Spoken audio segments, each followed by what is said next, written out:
thing about the Immaculate Reception is, did the ball hit Frenchie Fuqua and Jack Tatum? Then it was a legal play and a touchdown, but if the ball just hit Frenchie Fuqua, then that would make it a dead ball. Then Franco Harris can't catch it in the air and run it in. In those days, it was illegal. Your buddy, Raymond Chester, I'm going to play this for you. Yeah. Listen. Tell me what you think. Oh, my God. Frenchie came into the locker room right after the game. I was sitting down in my locker, he's kind of moping, and he came right in and sat down beside me. And if you know Frenchie, he's kind of a prankster anyhow. He's giggling, he's like, oh, man, I hit that. I hit it. I said, what? He says, I hit it, man. The ball hit me. I'm like, Frenchie, get out of here. I know he said, hit me, man, hit me. He did. I mean, I wouldn't even, how can I make it up? He said, it hit me, and he said, hey, man, that's the way it goes. I'm like, man, you better get out of here, man. I mean, these guys are mad as I don't know what. You come over here telling me the ball hit you, for sure. So that's exactly what he said. Yeah, the ball did hit me, my hand. And if Jack hadn't have been so aggressive, the game would have been over. But it hit him on the shoulder pad. The ball would not have gone as far as it did back the opposite way if the ball had hit my hand. What happened after that is truly immaculate. Good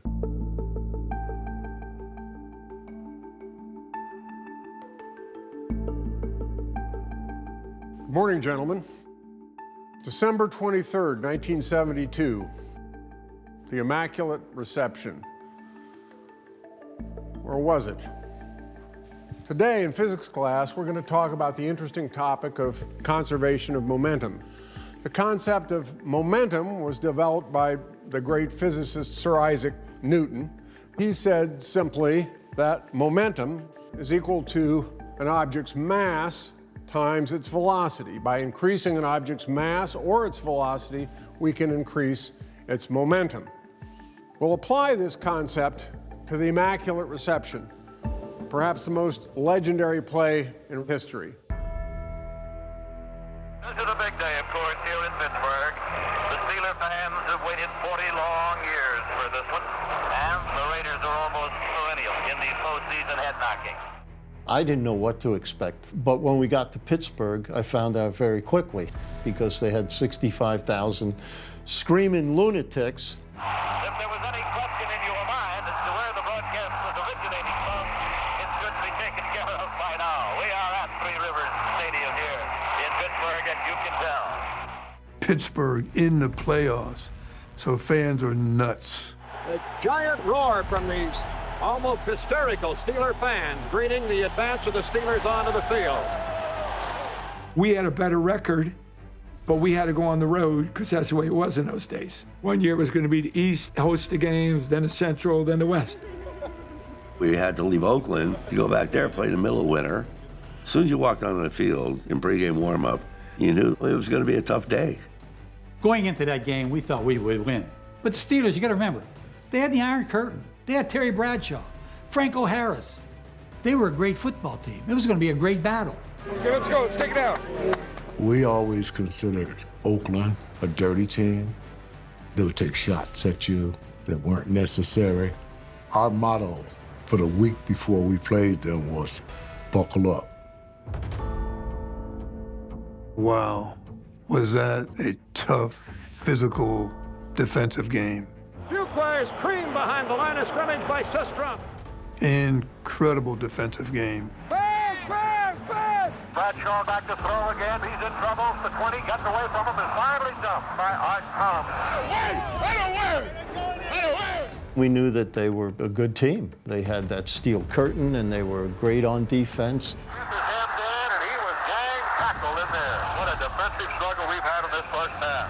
It was a slugfest. And off to Fuqua, and he is absolutely obliterated. Holy Toledo, was that a powerful defensive play. This Oakland defense has been keying on Franco, who is knocked out of bounds by Horace Jones. No one could get a body blow in.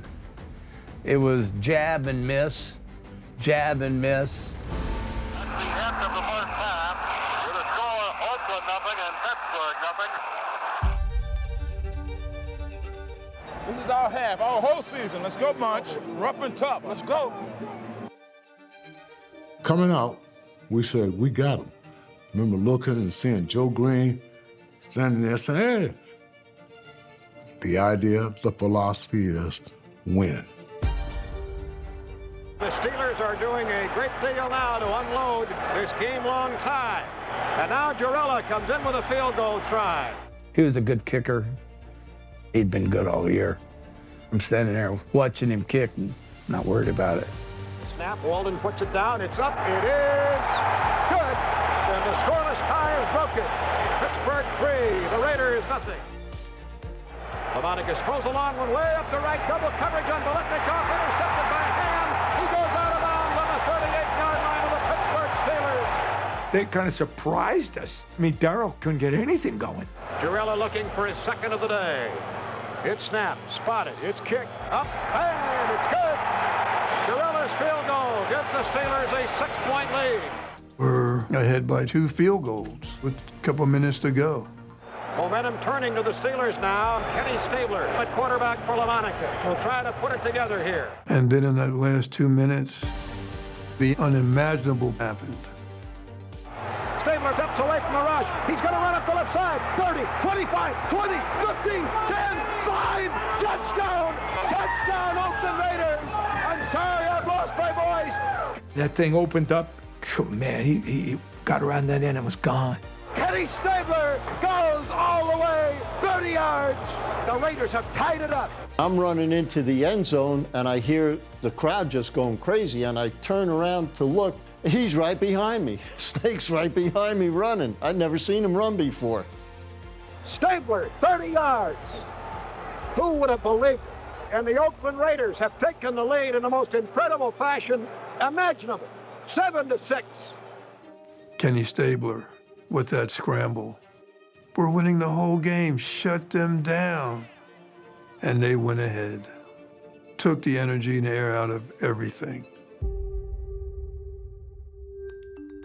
The interesting thing about momentum is that it's conserved. And here's an interesting idea. If I have a collision between 2 objects, again, mass M and mass little m, I write down their total momentum by simply writing 1 indicating before the collision. So I have mass times velocity for the first object plus the mass and velocity combination of the second object. After the collision, their combined momenta have to be the same as well. Now, the most important element of blocking and tackling is momentum, and specifically transferring that momentum to your opponent. The guy that could do that better than anybody I've ever seen is our friend Jack Tatum. All 50,350 of the fans here at Three Rivers Stadium are on their feet now as the Oakland Raiders have come from behind on that 30-yard burst of Kenny Stabler to go out in front 7-6. Raiders were just jumping up and down, going crazy. Phil, let's go. Whole season, babe, right here. Come on. Give him hell. Now they're ahead 7-6. Their defense is playing great, so they're feeling pretty good with the amount of time left in the game. And the Steelers do it. They trail by 1 point. It's 7-6. And this place is in effect with the Pittsburgh to Steel City. Come on, let's go! I hadn't done anything all day. Why was I going to do anything now? Maybe that's the thought. Was I brimming with confidence? No. And now it is all wrapped up in this one. It is 4th down, still 10 to go. Pittsburgh's ball at their own 40-yard line. 22 seconds left, the last shot for the Steelers' life here. We got in the huddle. I said, guys, no penalties, no penalties. That's the thing that could kill us. In the huddle, Bradshaw said, catch the ball and get out of bounds or get down and get up quick, which would have put us in position for a field goal. They call a play where I have no assignment but to block. So, ball is hiked. I'm in the backfield. Protection breaks down because I didn't block very well. I come out of the backfield. I am wide open, and I see Bradshaw. We make eye contact. And for a moment, I am open. I'm gonna be a hero. All of a sudden, I see Bradshaw. He ducks. The timing is broke. Got flushed out, avoided being sacked, and when I picked my head up, I saw a black jersey and I just turned it loose. I hear footsteps. Boom, boom, boom, boom. I said to myself, damn, that's Tatum. The ball gets there. I get there. Jack gets there. Last chance for the Steelers. Bradshaw trying to get away. And his pass is broken up by Tatum. Tipped off. Franco Harris has it. Harris goes all the way for a touchdown. I don't believe it. Franco Harris goes 40 yards. I see Bradshaw throw, bam, I'm gone. And then Tatum comes up, hits Fuqua, the ball goes right over my head. I turn, I see Franco picking up. I got a decent angle. I could make this play. I take like one step, this guy hits me right in the back of the legs.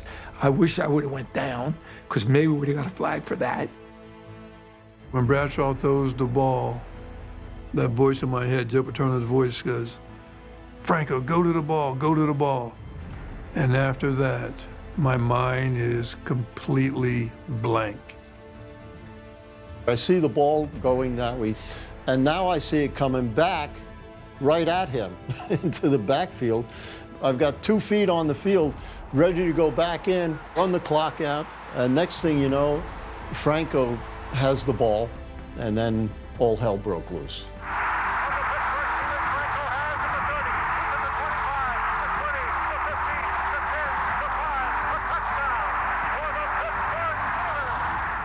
When I hit the ground, I heard the roar. I mean, a serious roar. And then I say to myself, you did it. Whoever you were throwing to caught it, down the sideline, touchdown, you're a hero to millions. I recall asking, what happened? I thought I threw a perfect pass.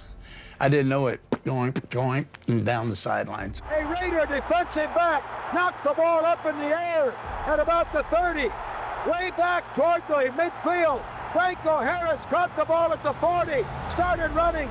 Nobody realized he had the ball. He raced 40 yards for a touchdown. Events started to happen so fast, the tip ball, Franco gets it, he'd go down the sideline, Jimmy Warren chases him, just misses him about the 8-yard line. And then Bedlam breaks out. The place has exploded. The place has exploded.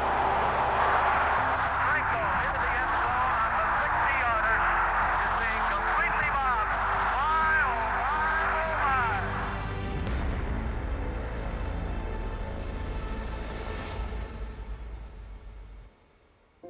Could you guys talk about your memories of what actually happened? Some of you were on the field, others were on the sidelines. What did you see? I saw Jack Tatum hit Frenchie Fuqua into the ball. I think it hit the helmet, and it was ricocheted off of his helmet.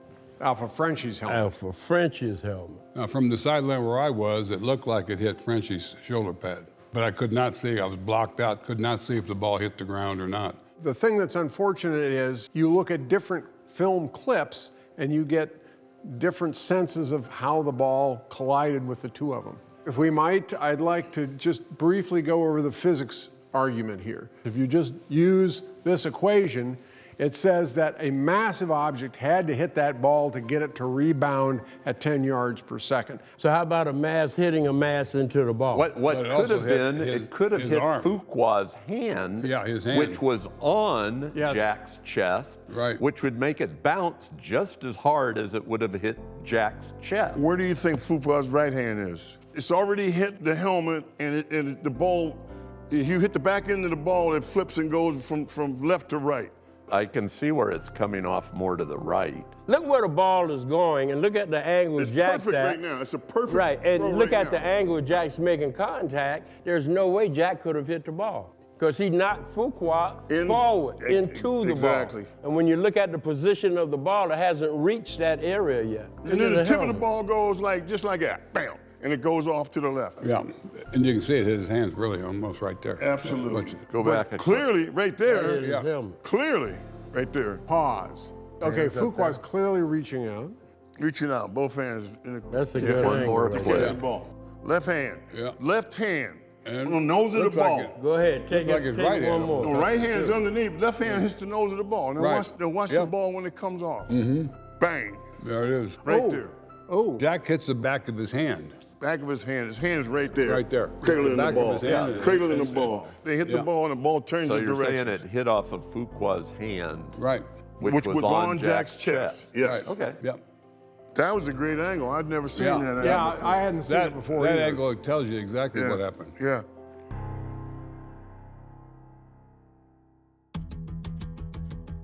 It is now 12-7 Pittsburgh in the most electrifying turnaround play that any demented fiction writer would ever consider writing.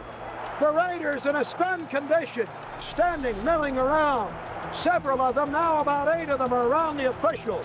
It happened right in front of me as I was standing on the sidelines. There has to be something that happened that'll nullify this. My head was spinning. We were just all in shock. Everybody was still scattered around like, what is this? And Madden, he'd run on the field, run over there, run. He was just trying to get somebody to pay attention to him. The official got in one of those huddles they have, and this is before instant replay. And then I ran out in the field. Madden is talking with the referee now. John Madden, the coach of the Oakland Raiders, is down there talking to one of the officials. They say, we don't know what happened. I said, I know you don't know what happened. I'll tell you what happened. I said, it hit Frenchie Fuqua. It's illegal. Franco Harris can't get, well, they told me to get the hell off field. What's he yelling about? I didn't know the rule, offense to offense. I don't think the players knew that rule, or the referees. I think John was the only one. Immediately after the play, I started to look for Art McNally to issue a protest because what I called a double tap, that it hit Fuqua and then went to Franco, and it would have been illegal. They may be contending, Scotty, that it touched the intended receiver. It is illegal, of course, should a pass hit one offensive man and then go directly to another. I remember Jack Tatum telling me, you touched that damn ball. Tell him, Frenchie, you touched that damn ball. And you know what? I almost said, yeah, Jack, I touched it. But being the cool Frenchman I was, I told him, I'll never tell. It may seem some sort of a momentous decision here. I'm surprised they're even in a huddle at this point. They are telling both Steeler and Raider players to get away. Absolute pandemonium is reigning. The referee, after 5 or 10 minutes, still hasn't called anything. He goes over to the baseball dugout and gets on the phone and talks to someone. I see Dan Rooney standing with McNally, and they're on a phone, and they were calling down to the field. And I knew that Denny had gotten there first. There's still a huge discussion going on down in the end zone. Enraged fans, fearing that the touchdown might be disallowed, are out on the sidelines. There is a very, very tough security situation here. The people just kept coming out of the stands. They weren't ever going to get those people off the field. This place would erupt into a literal riot if they were to disallow the touchdown. One of the officials went to the booth and talked to the person upstairs and told him that, well, if you want to get out here alive, you better let Pittsburgh win. Instead of questioning the player, trying to get the play right, they wanted to know how much security did they have. Ultimately, they pretty much forced to make that call. When they came out of the dugout, they signaled touchdown. That was it. When the guy said that, everyone came running on the field and the game was over. The fans swarming along the sideline. The Raiders have 5 seconds, and they're 80 yards from Tatum. Stabler back to pass against a prevent defense, throws a long bomb upfield. Chester in the middle of a pack of them. The ball's batted up in the air and dropped. And there is no time. There is the gun signing the end of the game. And fans pour onto the field. The final score, the Pittsburgh Steelers 13, the Oakland Raiders 7. The one referee left the field and then came back on and made the call. Well, we didn't have that stuff then. That was the most disappointing thing to me, that the guy didn't have enough balls to stay out on the field and make the call. Then you felt like you really got screwed. My point was always, if you didn't know when it happened and there's no instant replay, then how did you know? It was tough. We had the All-22, and it was against our dining room wall for weeks. Dad took this to his grave. It bothered him 50 seconds after Franco crossed the goal line. It bothered him 50 years later. And his point would be that 50 seconds after he crossed the goal line, 50 years later with the Zapruder film we're watching, nobody knows what the hell happened. And so if nobody knows what happened, how did they make a call? Oh, right. Who did they talk to in the dugout? Why did they make the call a touchdown? Nobody knew what happened. We still don't know what happened. We're talking about it. We're going to come to blows over here. And nobody knows what happened. The call had to go one way or the other. The call went the Steelers' way. He never got an explanation. He never found out who they talked to. He never found out, did they talk to New York? They never told him anything. And that bothered him, and it's still bothering him. And I'm down here representing the fact that it's bothering him. When you're the coach of the Oakland Raiders and you've got these great players, you've got a minimal opportunity to win a world championship. And he won one, so he only had 9 others. And to have one of those opportunities to get a ring that declares you a world champion ended on this play, in this confusion, and never get an explanation, he never let it go.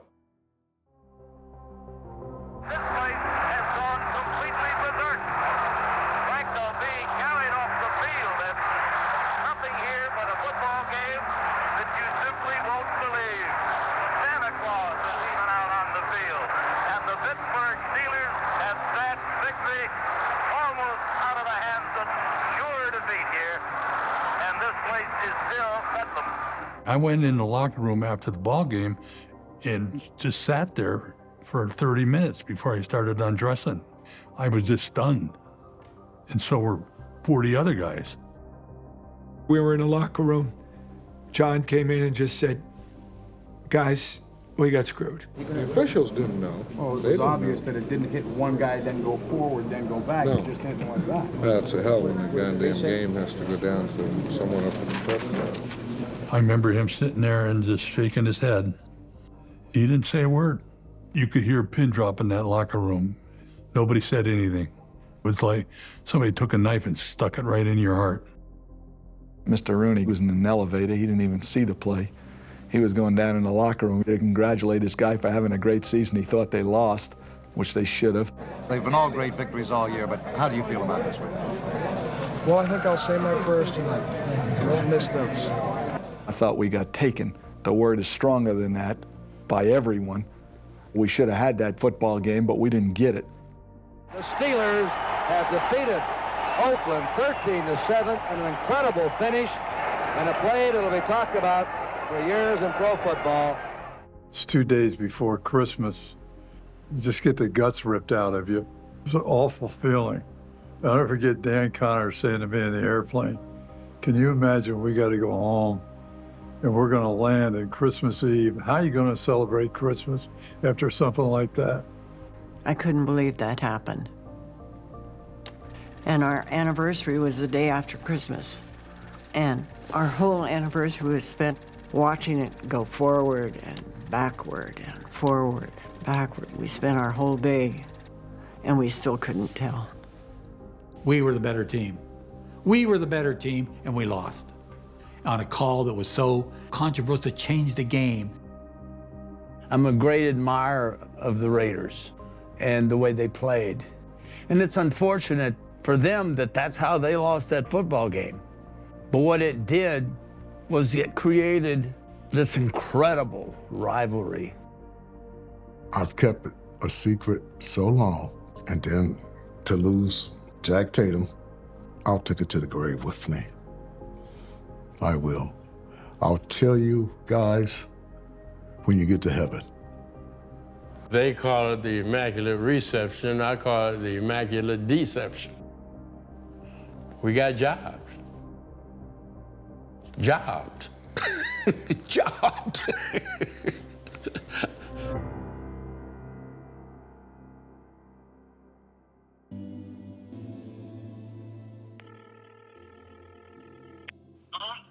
Frenchie. Yeah, who is it? Raymond.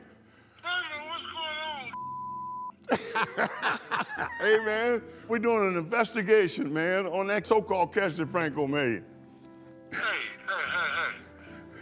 Who did it touch?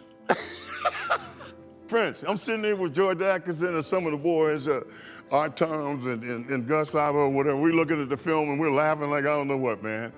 And we're fighting among each other about who hit the ball last. Hey, I'll never tell. Okay, Fook, we'll talk to you later, man. Later. Thanks, man.